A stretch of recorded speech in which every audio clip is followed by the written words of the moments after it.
Hello, good afternoon, guys. I'm a little bit late, so I just still need to set up a couple of stuff, like grab my mic here. Let's get this here. I have my coffee, so I think we should be almost good to go. Ah, it's been a long week. I was back from vacation last week. A lot of stuff to catch up. Doing my little live last Monday as well. So that was a really long week. Now I'm starting getting my head out of, how do you say this, out of the water. Starting breathing slightly again. So it's getting good. I still have my big list of stuff to do because I had planned a lot, and on top of that stuff, got in the way. Uh, yeah, many many things on the professional side, personal side, everything. Basically, so there's a saying in French. It's like when so in English it's when shit happens. It's but in French say les emmerdes n'arrivent jamais seuls, which means that when you have issues, they all come together at the same time. So that's what basically happened, but it won't prevent me to this thing today. As usual, if there are a couple of guys around here, don't hesitate to put that in the chat. Say hello, and we'll try to interact maybe. And if you have questions from the newsletter that I sent this morning, again, please share your questions in the chat, and I'll try to respond, whatever, by the end of this. This one should be, I hope, I know I say that every single time, but this one should be much, much faster than the other ones. Because first, in terms of geopolitics, there is not much to say. In terms of economy, there is not much to say either, besides the usual stuff. So instead of repeating myself, I'd rather skip. I'll probably spend a longer time today on the markets, and react to some of the things that I've seen, comments about the markets this week, specifically about Crisis Alpha. And what could be expected from what the so-called Crisis Alpha, in the context of the V-shape market that we had at the beginning of August. So let's go. Let's start. We are 3, 4, 5 minutes into the meeting. The question is, should I keep this or not? I think it's cool. What do you think?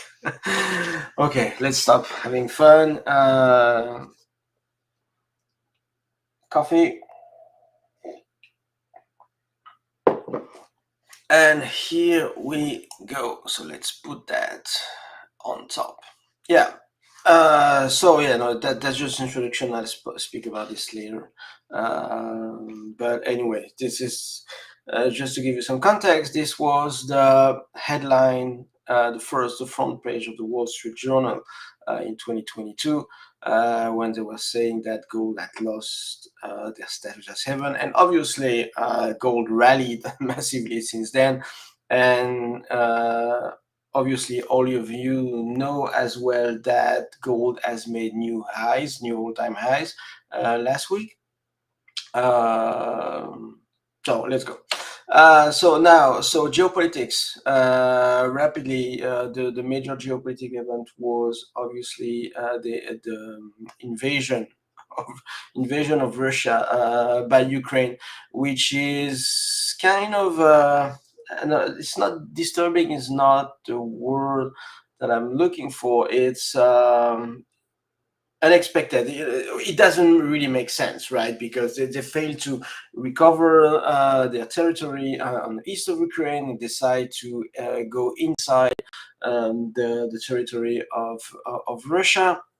It doesn't make real sense militarily, except if you want to move the troops, Russian troops, from the east to this specific front in Russia, but this is not what happens. Russia has made some progress on the eastern front, and it seems that now Ukraine is losing ground in the Kursk area that they invaded. So probably they will lose some ground there. I have no idea what they were trying to achieve. My thinking is that they were probably, again, like I said most of the time, trying to poke the bear and try to make Russia respond much more aggressively to be able to involve other countries NATO countries, basically, so which means the US. Into the conflict at a time where the focus is shifting from Ukraine to the Middle East. So probably one of the Zelensky's strategy is to try to gain more focus on his own issues. Now, if you've seen, there's the Secretary John Kirby, one of the spokesperson for the U.S. government, said that they were not aware of the attack by Zelensky to Russia, and they have no idea of how Russia would respond. No idea of how Russia will respond, again, goes back to what I just said. That's probably the plan. And the second part is very unlikely that the US was not informed of that kind of very significant move by Ukraine, because this is one way. I mean, if you're going too far to lose the support of your allies, and obviously Ukraine cannot afford that. So this thing that just doesn't make much sense to me. We'll see, but I don't think that this will go anywhere, and probably Ukraine will get even less after it settles than it was before. I don't know. It just doesn't make any sense at this point. What would Ukraine achieve? Would they really want to invade Russia? Considering that they have lower population now, specifically of 3 years of war. It's the size of a country they could never control anyway. So what they're trying to achieve is not clear. The other possibility is that they will turn around the population in Russia, so that the population turns against Putin. I think it's probably a miscalculation. It's probably a miscalculation from the US standpoint, but I believe it's even more surprising from Ukrainians who know the mentality of Russians. So I mean, all of this that doesn't make sense. But we'll see what happens. So I mean, the other thing was in geopolitics, the Middle East. So the Middle East is interesting as well, because obviously Iran has vowed to respond from the big the strike that Israel made in Iran to kill the head of Hamas. They didn't respond. And it still fit into what I called a few weeks ago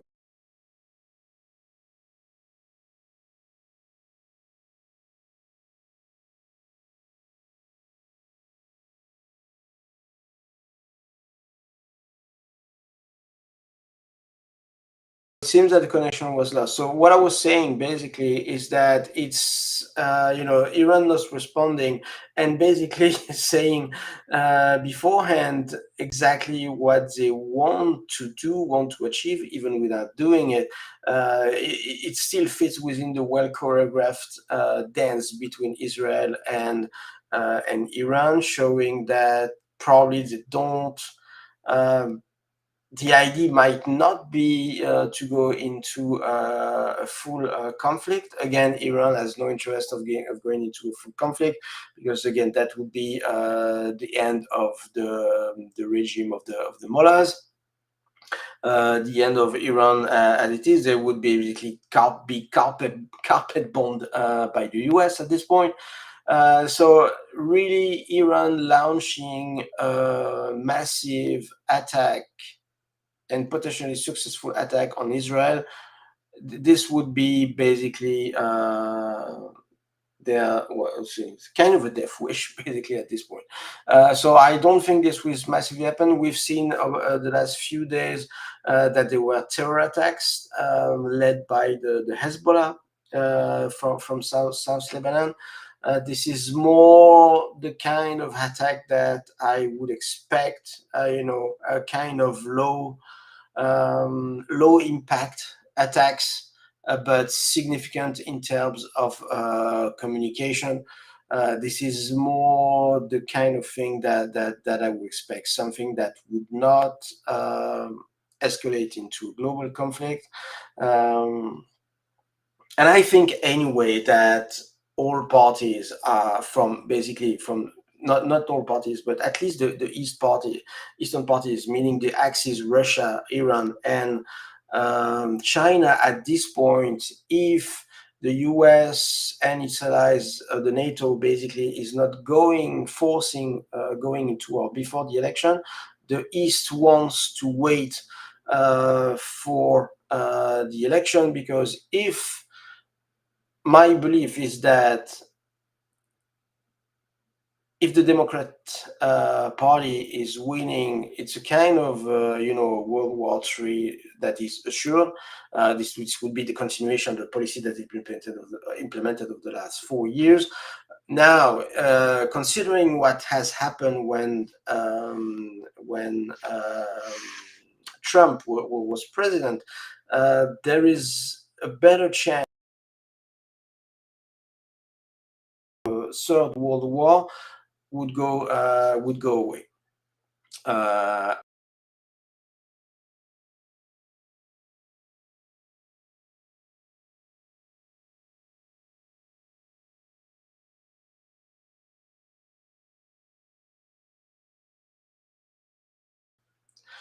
Again, it seems that I was disconnected. It's a bit painful. Sorry about that. But so my point was, if I have to repeat, that it's in the interest of the Eastern Bloc, Russia, Iran, China, to wait until the election to have the potential to potentially avoid a World War III if Trump is elected. There's not much more to say about geopolitics. Yeah, except monkeypox. So you've seen that the WHO has declared monkeypox, that has been rebranded as mpox. Maybe monkeypox was too funny. You remember in 2022, monkeypox made an apparition. Can say this in English, an appearance, maybe, with the WHO. Nobody took it seriously. So they rebranded now Mpox, and they declared this as a global emergency. I mean, the timing right before the election in the US that will have worldwide consequences is pretty interesting in my opinion. It's like it's 2020 once again. There's so I'm just a stupid guy that does his own research, and when you know the risk factors about monkeypox or mpox, again, and you know how it spreads, I think and the mortality of mpox, at least the current strain of mpox, is Well, I'll say it again, maybe if I should not, but it seems to be a low risk at this point. And what we've seen in history is that, compared to the flu, or flu-like viruses, like to the regular flu, COVID, and all respiratory viruses, when they spreaded in the past, in history, we had some really worse, really bad, pandemics that killed millions of people, such as the Spanish flu, for instance. But there are many other instances in history where flu-like viruses killed a lot of people. Now, it actually, monkeypox is not, very new virus, I would say, but it never happened with that kind of virus. Not only monkeypox, but other pox viruses. Uh, so, I mean, we will see what happens, but that's where the WHO stands at this point. And yes, that I will stop here. So where do we go now? A few words on economy. Okay, a few words. I'm just checking the time. A few words on economy. So, is there anybody here, or is it just me? I just want to know if there's anyone in the chat or not.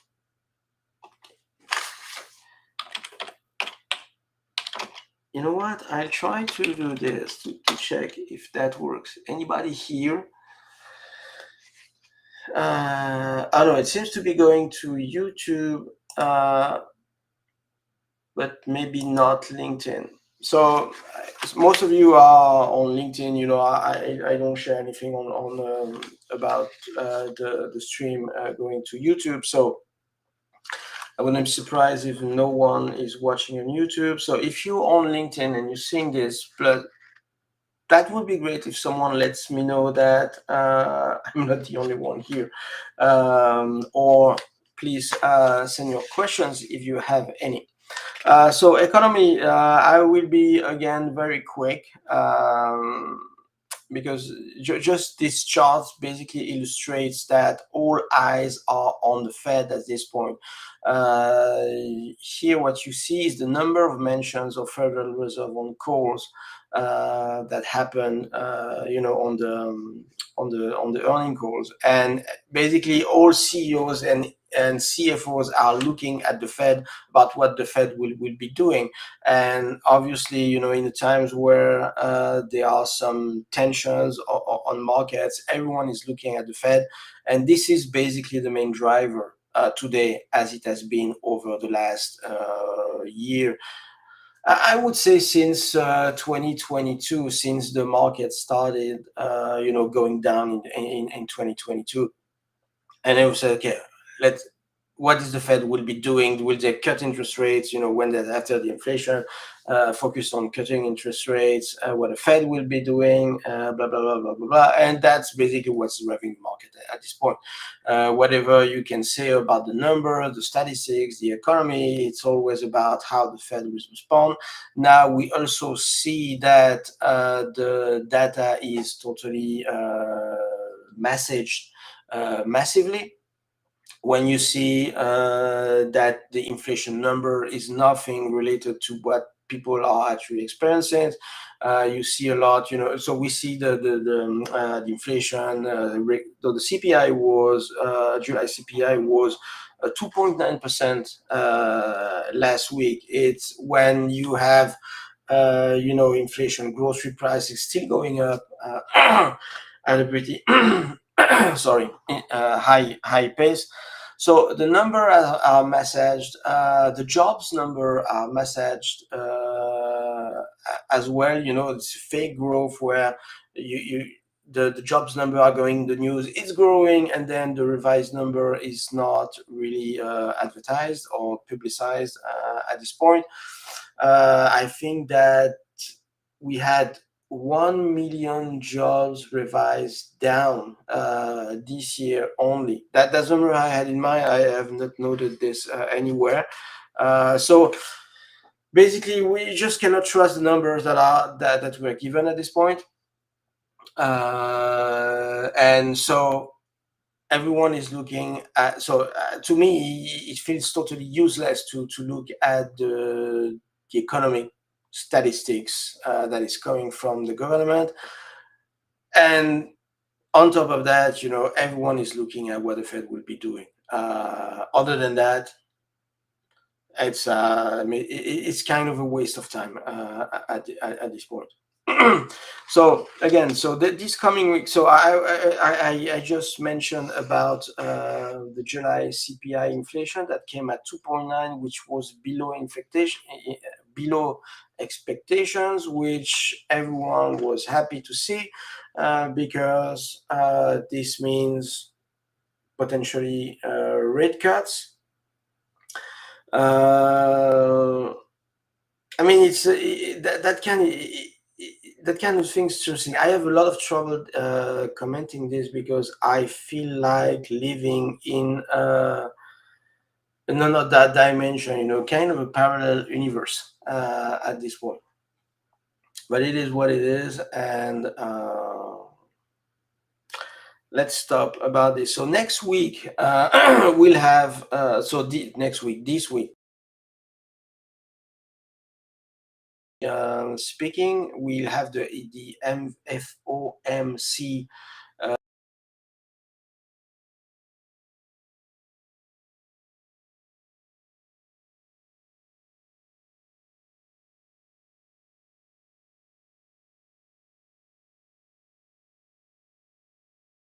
on Wednesday. We have the FOMC notes. On Friday we have Powell intervention at Jackson Hole.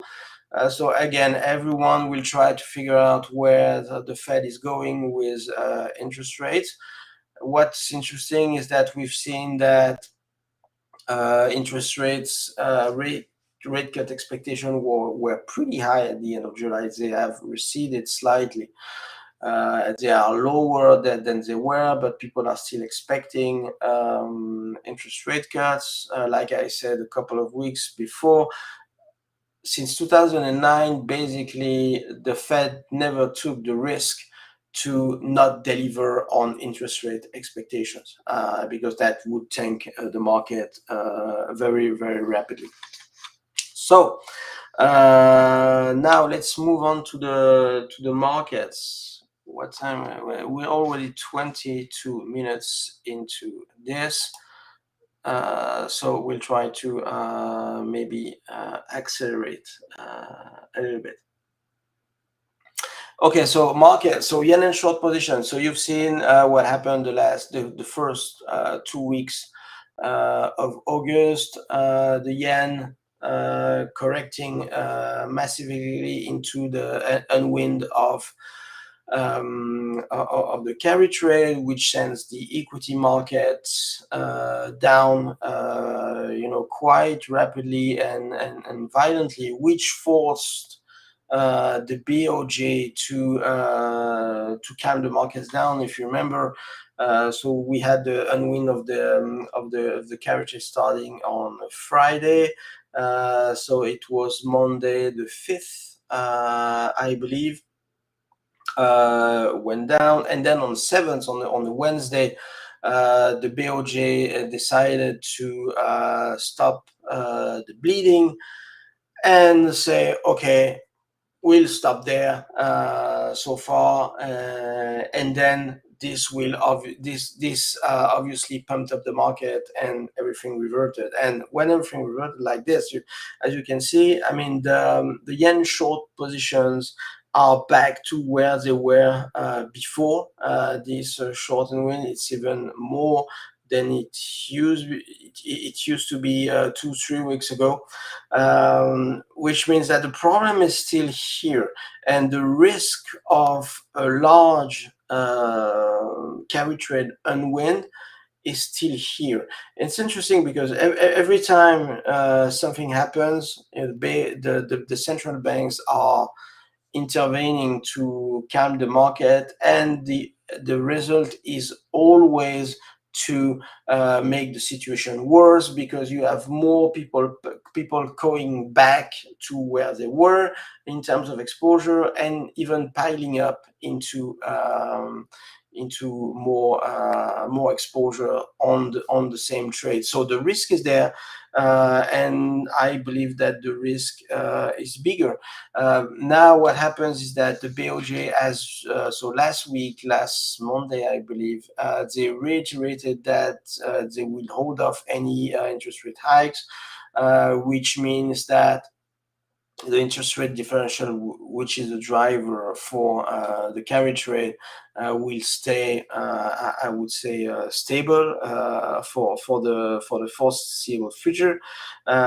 So, I mean, the risk is there. Uh, the real question is that how long will both the BOJ and the Fed will be able to maintain that situation. Um, every time the problem it gets bigger, which means that the actual crash when it happens will be even bigger. So that's a little bit crazy. So okay, so let's me remove this. Oh no, why we try to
with the B top 50. Oh, I'm coming back. I have no idea why, but that's fine.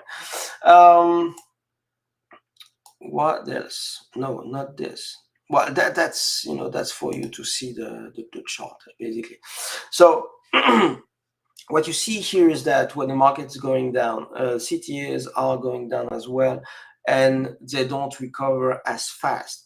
But that makes sense because CTAs often are, at least for an index, the majority of the CTAs are mid to long-term trend followers, and they are trend followers, which means that you have a trend to be starting before you get into that trend.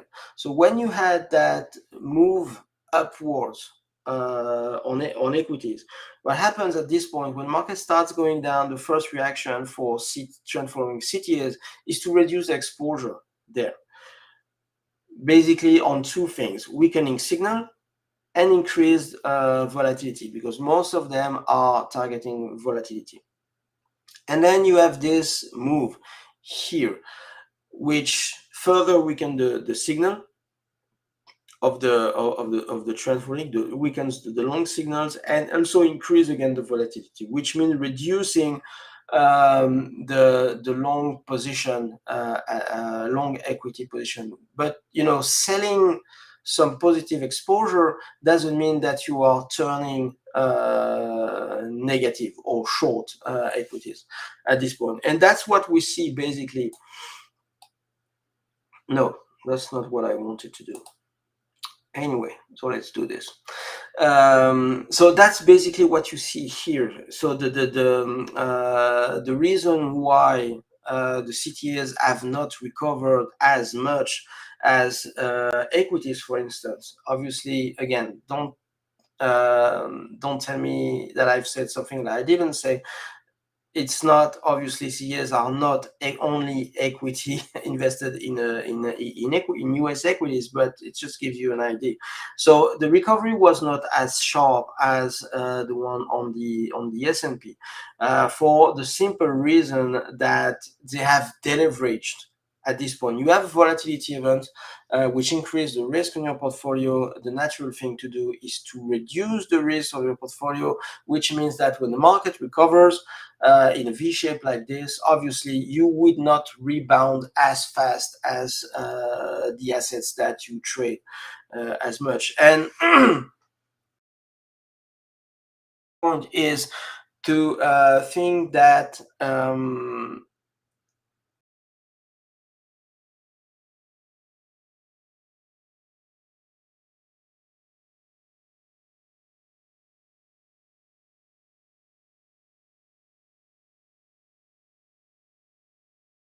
direction, and this has to take some time for you to be able to get into that kind of to capture and to get into that trend. So which means that CTAs, trend following, mid to long-term trend followers, will generate what is called crisis alpha, for the lack of a better word, in long-term bear markets, such as 2000, 2003, 2007, 2008. But it won't give you any kind of protection unless, there was already a trend that is negatively correlated to equities that they were already into. But it's very unlikely to give you some crisis alpha on such a short-term swing of event. It just cannot happen, basically. So what does this mean for the protection of your portfolio? Basically, in terms of protection, you need actually two components. You need first one that will deliver mid to long-term crisis alpha, which can be achieved again by mid to long-term trend followers, CTAs, for instance. And you need very short-term crisis alpha. And very short-term crisis alpha very often can only be achieved by exposure to volatility.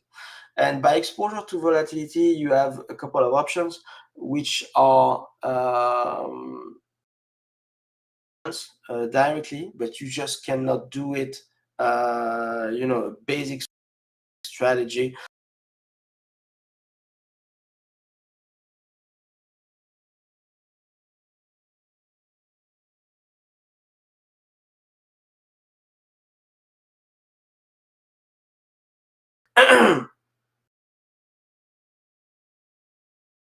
Long volatility, either in form of volatility,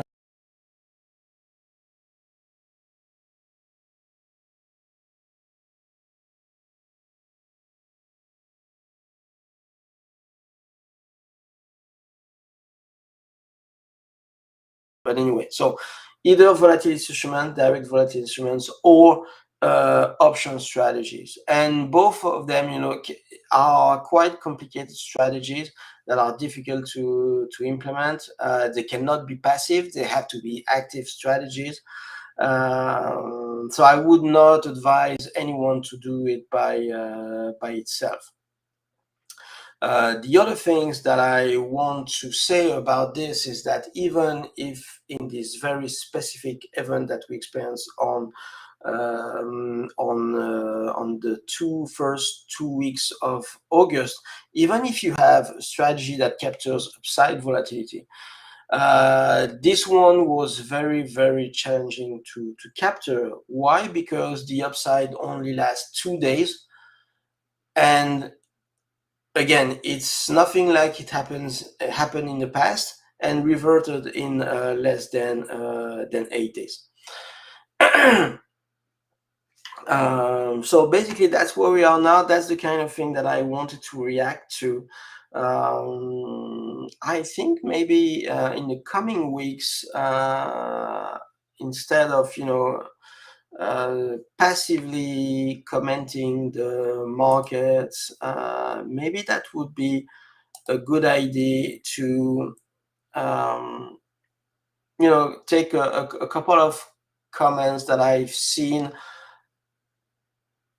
online, whether it's on LinkedIn or X. I go a lot on X, just because it's one of the last free speech, totally, well, totally the highest, how do you say this, highest free platform in terms of speech, so where a lot of ideas can be expressed, and it's a great resource whether you're looking for information either on geopolitics, politics, economy, quant research. Basically, you find anything you want on this. So I spend a lot of this. So usually, I see a lot of material that makes me react. Maybe that's another good option to evolve with this thing, with this Croissant files. Maybe more react than just reacting to the market. So I think we're good now. What time is it? We've been live for 49 minutes.